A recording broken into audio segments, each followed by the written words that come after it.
Ever notice how some people just don't seem to respect you, no matter how kind, polite, or patient you are? Maybe they talk over you, ignore your boundaries, or constantly make you feel small. It's frustrating, but here's the truth. Respect isn't something you beg for. It's something you command through your behavior, your composure, and your boundaries. Today, we're talking about 7 ways to handle people who don't respect you.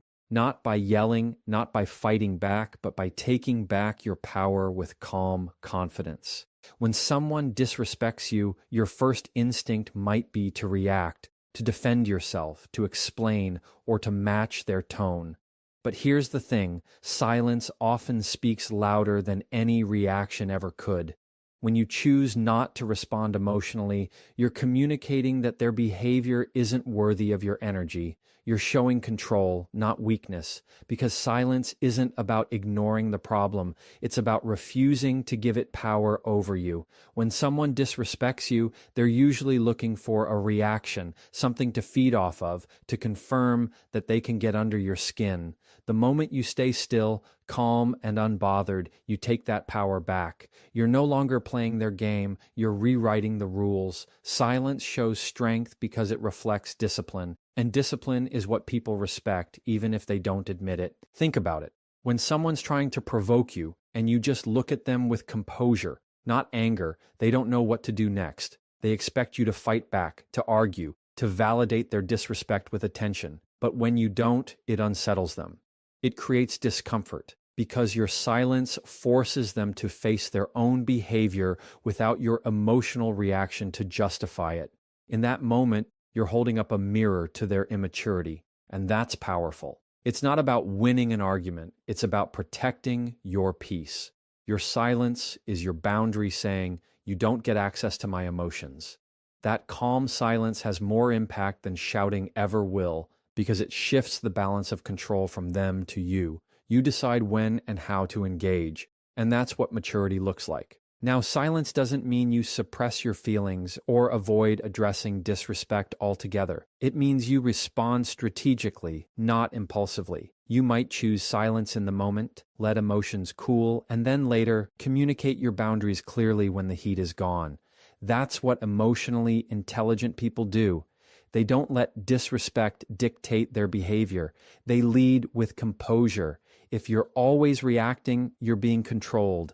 But when you pause, when you stay silent long enough to think, you respond with intention instead of emotion. That silence creates space for clarity. You can decide whether the situation even deserves your attention. Most times, it doesn't. Because not everyone who disrespects you deserves an explanation. Some people only understand distance, and silence is how you create it. It's important to understand that silence is not weakness. Weakness is letting someone's disrespect turn you into something you're not. Strength is keeping your values even when provoked. You can be silent and still be strong, silent and still be assertive, silent and still be confident. Because silence, when chosen intentionally, communicates certainty. It tells people, I don't need to prove myself to you. And that's one of the most intimidating forms of confidence. When you stop chasing validation and start choosing peace, people notice. Even the ones who disrespect you begin to sense that their words can't shake your foundation. Silence becomes your armor, light, invisible, but impenetrable. The truth is, not everyone deserves a reaction from you. Some people thrive on drama, on getting under your skin, on seeing you lose composure. The best way to show them that their tactics don't work is to stay calm, stay quiet, and stay collected. When you're silent, you're not surrendering. You're asserting control. You're saying, you can talk, but I decide what enters my peace. And over time, people learn that disrespect won't get your attention, only respect will. That's how you train people to treat you differently, not by yelling or fighting, but by showing them that the moment they cross the line, they lose access to your reaction. Your silence teaches them boundaries better than words ever could. So the next time someone disrespects you, take a breath. Don't rush to fill the silence. Let it hang there. Let it make them uncomfortable. Let it remind them that you won't stoop to their level. Because silence, when used with intention, is not emptiness. It's power. It's the sound of self-respect echoing louder than any insult ever could. When you master silence, you master yourself. And once you've mastered yourself, no one can take your peace away, no matter how loudly they try to break it. Setting boundaries without apology is one of the most powerful ways to earn respect from people who try to walk over you. Boundaries aren't walls, they're doors with locks, and you control who gets a key. When you say no without explaining or apologizing, you communicate that your time, energy, and emotions are valuable. Too often, people who don't respect you expect you to bend, to accommodate, or to justify your limits. But the moment you start defending your boundaries, you're already giving them too much room to question them. You don't owe anyone an explanation for protecting your peace. When someone disrespects you, the firmest response isn't anger, it's clarity. A calm, confident statement like, "That doesn't work for me," says more than a long, emotional defense ever could. It's not about being rude, it's about being rooted in self-respect. Boundaries teach people how to treat you. Every time you allow someone to cross one, you train them that it's okay to keep doing it. The people who truly respect you will understand and adjust. The ones who don't will push harder. That's not a sign to lower your boundary. It's a sign to reinforce it. The moment you stop apologizing for your limits, people start realizing they can't control you. And this isn't about being harsh or distant. It's about communicating with calm authority. You don't have to raise your voice or justify your needs. You simply have to be consistent. When your boundaries stay steady, people either rise to meet them or fall away. Both outcomes protect your peace. You cannot expect others to respect a boundary you constantly bend for their comfort. Boundaries are not a form of rejection, they're an act of self-respect. You see, most people struggle with setting boundaries because they fear losing relationships or being labeled as selfish. But here's the truth. If someone leaves because you set a boundary, they weren't respecting you to begin with. People who value you won't feel threatened by your limits. They'll feel safe around them. Boundaries make your relationships healthier because they create clarity. They remove the confusion about what's acceptable and what's not. They're not about control. They're about mutual respect. When you clearly define what you tolerate and what you don't, you filter out those who only stick around when it benefits them. You're not pushing people away. You're protecting the space where genuine connection can grow. Boundaries separate what drains you from what sustains you, and that's how emotional peace is maintained. The most respectful boundaries are communicated with calm, steady confidence. You don't need to over-explain, apologize, or defend your choices. The more you talk, the more room you give people to argue. A boundary doesn't need permission to exist.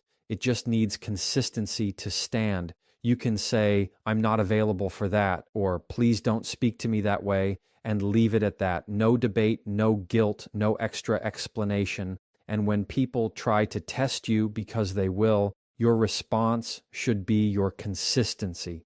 The moment you give in, they learn that your boundaries are negotiable. But when you stand firm without hostility, you earn silent respect. They may not like your boundary, but they'll understand they have to deal with it. You teach people how to treat you not through your words, but through what you consistently allow. When you start setting unapologetic boundaries, you'll notice something shift inside you, a sense of peace that comes from taking control of your space.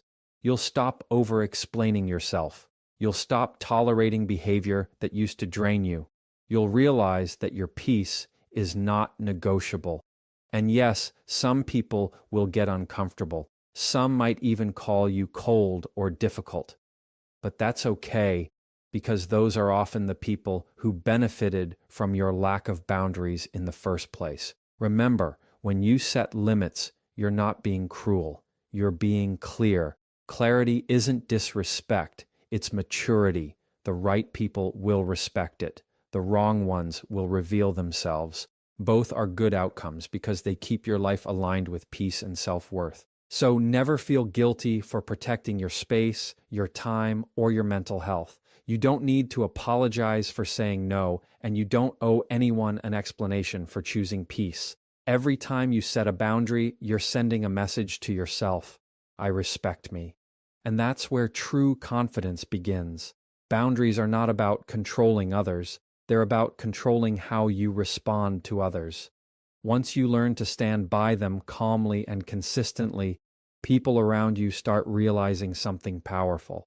They can't disrespect what you refuse to tolerate, and that quiet self-assurance is what earns lasting respect without ever needing to raise your voice. When someone disrespects you, your instinct might be to mirror their attitude, to raise your voice if they shout, to get cold if they're dismissive, or to match their sarcasm with your own.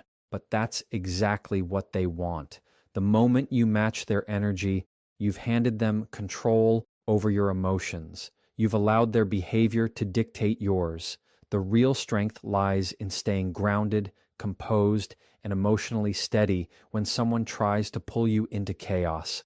Because when you don't match their energy, you communicate one clear message: you don't control me. That calm presence, that steady tone, that composed body language, it disarms people. It makes them realize that their emotional storm doesn't move you. And that kind of control doesn't just earn respect, it commands it. Because composure in conflict isn't weakness, it's mastery. Every time you react to someone's disrespect with the same energy they give, you become part of the problem. It's like two people wrestling in the mud. It doesn't matter who wins, you both get dirty. The person who stays calm, who keeps their cool, always walks away cleaner, lighter, and stronger. When you keep your composure, you protect your dignity. You teach others that your peace isn't up for grabs just because they're angry or insecure. You can disagree without being disrespectful. You can defend yourself without being defensive, and you can respond without reacting. That's emotional intelligence in action, responding from clarity instead of impulse. Because sometimes the loudest person in the room isn't the strongest. It's the calm one who refuses to be dragged down to their level. Not matching someone's negative energy also means understanding that their disrespect says more about them than it does about you. When people lash out, interrupt, or belittle you, it's rarely about you. It's about their own